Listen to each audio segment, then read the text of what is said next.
Kinagabihan, ay makikita ang mag-asawa sa kanilang kwarto.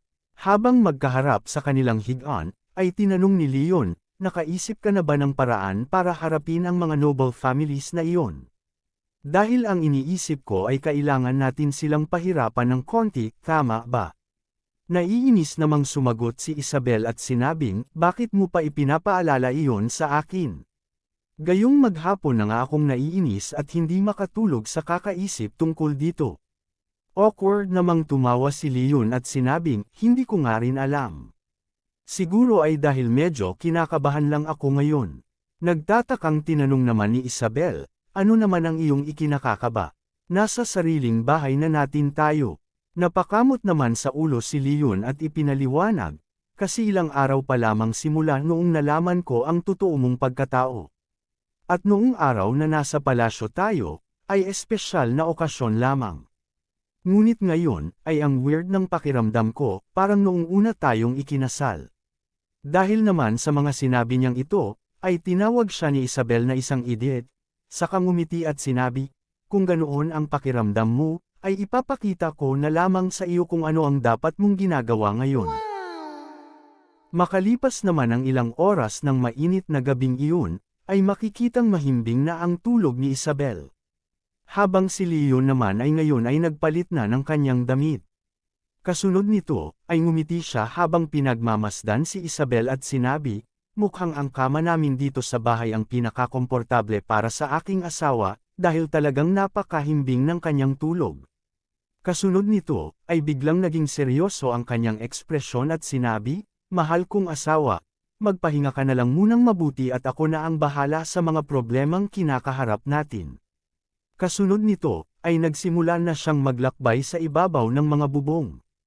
At habang ginagawa niya ito, ay naisip niya, mukhang hindi ito kasing simple ng kung ano ang aming nakikita.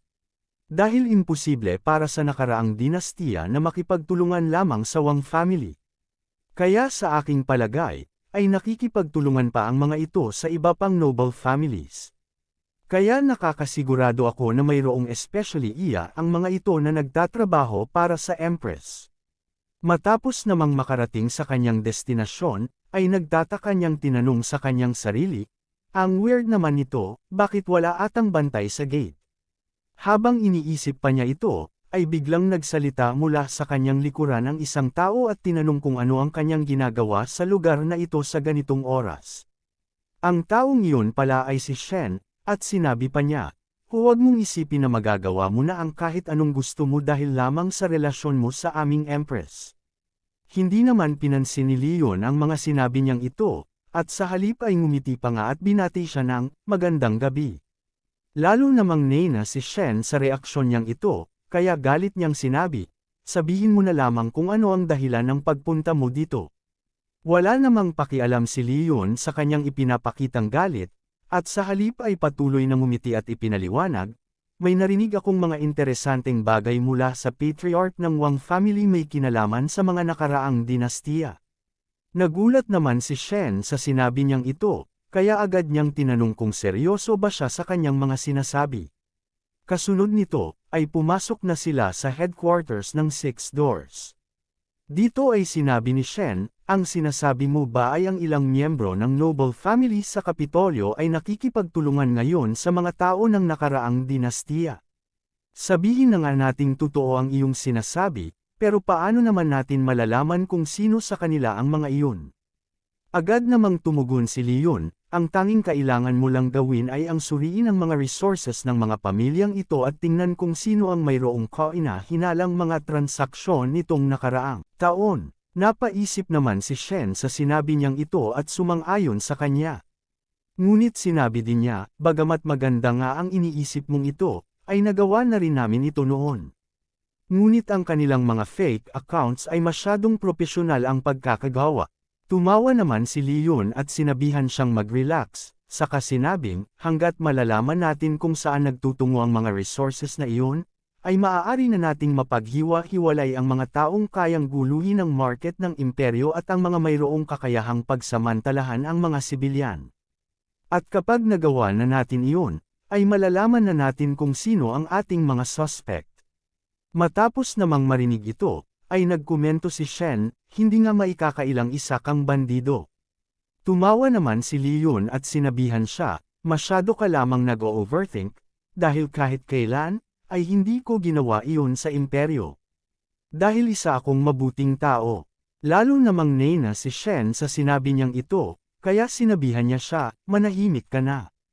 Kung hindi mo lamang nagayuma ang aming kamahalan para ma-inlove sa iyo, ay baka napatay na kita kanina pa. Awkward namang ngumiti si Leon at sinabi, ano bang sinasabi mong gayuma? Kusa kaming na-inlove sa isa't isa, kaya pakiusap, tigilan mo na ang pagpapaniwala sa iyong sarili ng ganitong mga bagay. Hindi naman nawala ang galit ni Shen, at sa halip ay padabog na tumalikod at sinabihan siyang sumunod sa kanya. Habang naglalakad naman ang dalawa, ay naisip ni Shen, ang paraan na sinabi ng bastardong ito ay kayang-kayang gamitin para pabagsakin ang imperyo. Mukhang matalino talaga siya, sayang nga lamang at ang bastardong ito ay dating rebelde. Pero ang punto ngayon ay, bakit sa tuwing kasama ko ang lalaking ito, ay hindi mawala-wala ang aking pakiramdam na para bang gusto ko laging sapakin ang pagmumukha nito. Nang mapansin naman ni Leon ang kanyang ekspresyon, ay inasar niya ito at sinabi, Chen, bakit ba laging ganyan ang pagmumukha mo sa tuwing tayo ay magkasama, na parang pinagtaksilan ka ng iyong asawa? Dahil ang totoo, ay gusto ko sanang magkaroon tayo ng mabuting relasyon. Galit namang tumugon si Shen, manahimik ka na, pwede ba? Nasa loob tayo ng Imperial Palace, kaya ayusin mo ang iyong mga asal. Alam kong mabuti ang aking asal, dahil talagang mabait akong tao. Sagot naman ni Leon. Kasabay nito, ay naisip niya, ang mga tinuro sa akin ng aking mga magulang na paggalang sa mga nakatatanda, gaya ng isang bisita, ay hindi ko pa rin nakakalimutan hanggang sa ngayon. Makalipas pa ang ilang sandali, ay nakarating na sila sa isang gusali, at dito ay sinabi ni Shen, nandito na tayo. Ito ang lugar kung saan nakalagay ang lahat ng mga cargo records ng buong imperyo. Matapos namang suriin ang lugar, ay namangha si Leon at sinabi, wow, napakarami ng mga records na ito. Mas mabuti siguro na maghiwalay tayo para mas mapadali ang ating trabaho. Habang sinusuri naman nila ang mga libro, ay may napansin si Leon. At habang binabasa niya ang nilalaman nito, ay nakita niya na ito ay isang record ng mga cargo na ipinadala sa Wang family, at kung paano ang cargo na iyon ay para sa kabit ng asawa ng patriarch. Dahil naman sa nabasang ito, ay tinanong ni Leon, talaga bang pati ang ganitong mga bagay ay naka-record pa dito? Namula naman ang mukha ni Shen at sumagot, huwag mo nang intindihin iyan, dahil lahat ng mga naka-record dito ay para sa imperyo at para protektahan ang Kapitolyo. Hindi naman na inusisa pa ni Leon ang tungkol dito, at sa halip ay sinabi niya, kung pati ang ganoon kaliliit na mga detalye ay naka-record dito, ibig sabihin ay walang nakakalusot sa inyo. Kaya ang una kong susuriin ay ang pamilya na sa palagay ko ay ang pinakakahinahinala. Kasunod nito, ay kinuha niya ang record ng Shu family. At matapos basahin ang ilang record ng mga ito, ay sinabi niya, mukhang mayroon talagang kaduda-duda sa mga record ng mga ito, at gaya ng aking inaasahan, ay tama ang hinala ko sa kanila. Matapos namang marinig ito, ay tinanong ni Shen, paano mo nalaman na sa simula pa lamang, ay sila na ang mga suspect? Kasabay nito, ay naisip niya, hindi ko inaasahan na ang agwat sa aming mga abilidad ay ganito kalaki. Dahil sa sandaling iniisip ko pa lamang ang posibleng mga suspect, ay agad niyang nahulaan kung sino ang mga ito.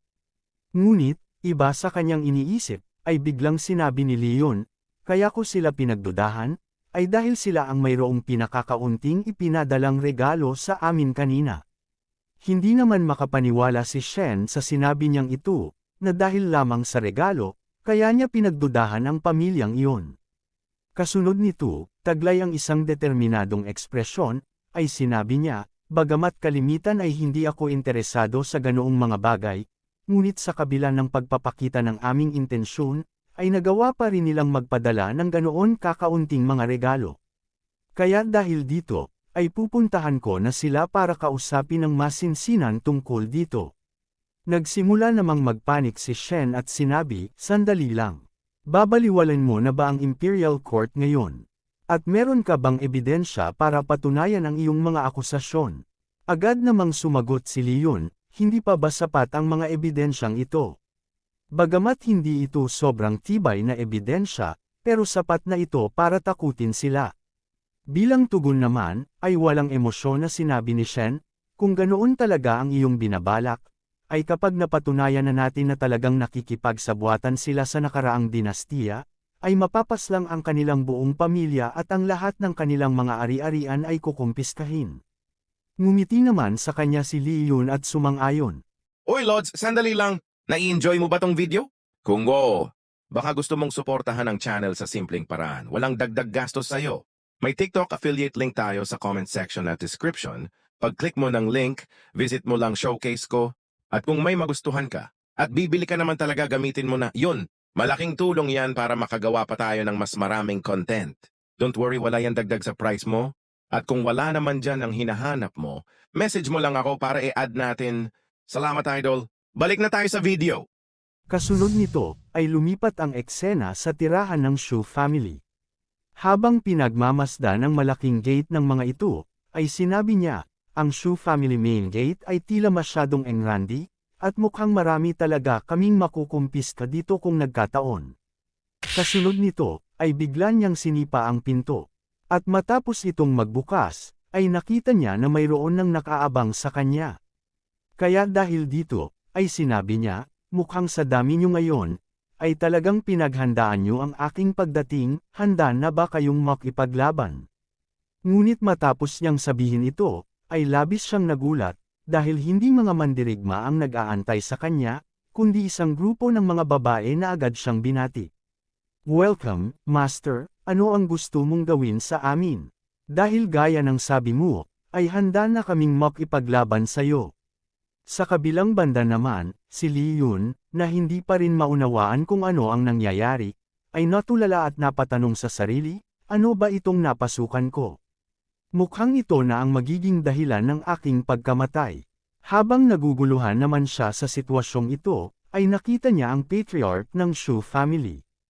Ngunit nang tatanungin na sana niya ito, ay bigla naman itong lumuhad sa kanyang harapan, na lalo niyang ikinagulat, at sinabi, ang presensya ng leader ng mga rebelde sa aming Shu household ay isang malaking blessing. Agad naman siyang sinipa ni Leon upang ilayo ito sa kanya. At pagkatapos, ay inutusan niya ito, tumayo ka na at sabihin mo sa akin kung ano ang ibig sabihin ng lahat ng ito. Sinusubukan mo ba akong iset up para magalit sa akin ang aking asawa? Hindi naman nagalit ang patriarch, at sa halip ay tumawa pa nga, sinasabing, pakinggan mo muna ang aking sasabihin. Ang lahat ng mga babaeng ito ay aking mga concubines, kaya kung mayroon kang nagustuhan sa kanila, ay pwede mo nang kunin. Dahil naman sa sinabi niyang ito, ay galit na hinawakan ni Leon ang kanyang damit at sinabi, ikaw na matandang bastardo ka. Ang lakas naman ng loob mong subukan ako. Naniniwala ka ba talaga na hindi ko kayang paslangin ang iyong buong pamilya? Dahil naman sa sobrang takot ng patriarch, ay pilit siyang pinakalma nito. At pagkatapos, ay inutusan na niyang bumalik sa loob ang mga babae. Kasunod nito, ay tuluyan ng kumalma si Leon. Kasunod nito, ay sinabi ng patriarch, pasensya ka na, leader ng mga rebelde. Noong una, ay talagang sinusubukan lamang kita, ngunit handa rin naman kaming magbayad para sa ginawa naming ito. Pagkasabi nito, ay naglakad na sila papasok sa loob ng mansion. At dito, ay nakita nila ang tambak ng napakaraming ginto. Ipinaliwanag ng patriarch, ang lahat ng ito ay inihanda namin para ibigay sa National Treasury ng ating imperyo. Sa pagkakita naman ng lahat ng ito, ay naisip ni Leon, kaya pala kaunti lamang ang iniregalo sa amin ng pamilyang ito, hindi dahil ayaw nilang magbigay, kundi talagang para papuntahin ako sa kanila upang ipakita ang handa nilang ibigay para sa National Treasury ng kanilang imperyo. Kasunod nito, ay direktang tinanong ni Leon, tigilan mo na ang iyong mga paligoy-ligoy at sabihin mo na sa akin kung ano talaga ang kailangan mo. Magalang namang yumukod ang patriarch at sinabi, ang tanging kahilingan lamang namin ay ang mabuhay, dahil noong nakita ko kayong magkasama ng mahal naming empress, ay napagtanto ko na malalagay sa panganib ang aming pamilya. Kaya sa pagnanais kong mailigtas ang aming pamilya, ay ginagawa ko ito ngayon. Agad namang tumugon si Leon at sinabi, wala sa akin ang pagpapasya, dahil ang lahat ng ito ay nakasalalay pa rin sa ating Empress. At isa pa, meron bang mga taong lumapit sa inyo na mula sa nakaraang dinastiya? Kinumpirma naman ito ng Patriarch at sinabing, mayroon nga, ngunit iba ang layunin namin sa pamilya Wang. Dahil nais lamang naming mamuhay ng mapayapa, at hindi namin ninanais ang anumang imperial power. Kaya noong lumapit ang mga ito sa amin, ay sinubukan naming ibigay sila sa gobyerno. Ngunit masyado silang malakas, kaya sila ay nakatakas. Tinanong naman ni Leon, kung totoo ang iyong sinasabi, ay paano mo naman maipapaliwanag ang biglaang paglakas ng inyong pamilya noong nakaraang taon? Kumpiyansa namang ipinaliwanag ng Patriarch, noong mga panahong iyon, ay nilapitan din ng mga ito ang mga pamilyang nakaugnay sa amin. At sa sandaling iyon, ay ginamit namin sila para makuha ang kanilang mga resources, at kalaunan ay ibinigay namin sa National Treasury bilang donasyon. Pinuri naman siya ni Leon sa kanyang matalinong pagpaplano. Kasunod nito, ay sinimulan din siyang purihin ng Patriarch at sinabi, hindi ko inaasahan na gagamitin mo ang ganitong paraan para mapunta sa iyo ang imperyo. Gaya nga ito ng aming inaasahan sa isang matalinong leader, na kahit kaming matatanda na, ay hindi may kukumpara sa iyo. Bigla namang nahiya si Leon sa sinabi niyang ito, at naisip, pwede ko bang sabihin sa matandang ito na hindi ko naman alam na ang asawa ko pala ay ang Empress. Ngunit sa huli, ay nagpasya siya na hindi na lamang sumagot tungkol dito. Sa halip, ay sinabi niya, dahil sa mabuti mong mga ginawa, ay ipapaabot ko sa ating Empress ang lahat ng iyong mga pagsisikap. Matapos namang sabihin ito, ay nagpasalamat ang Patriarch. Ngunit sinabi rin niya na mayroon pa siyang sasabihin. Kasunod nito, ay naging seryoso ang kanyang ekspresyon at sinabing, ang iyong presensya sa imperyo ay mas matindi pa kaysa sa mga karaniwang martial artist. Dahil ikaw ang kauna-unahang tao sa kasaysayan na naka-attract ng ganito kalaking atensyon sa mundo. Kaya ang pagkakaroon ng mga haters ay hindi maiiwasan. Hindi naman natuwa si Leon sa narinig niyang ito, at naisip pa nga, kauna-unahan sa kasaysayan. Ni hindi nga ako nagtagumpay sa aking pagrerebelde.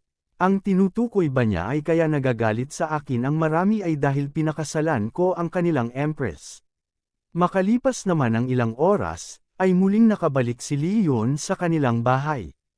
At dito, ay naisip niya, ang mga maharlikang pamilya sa loob ng Kapitolyo ay medyo tumahimik na ngayon, dahil sa pagpapakita ng isa sa mga nangunguna sa kanila ng pagiging loyal sa Empress.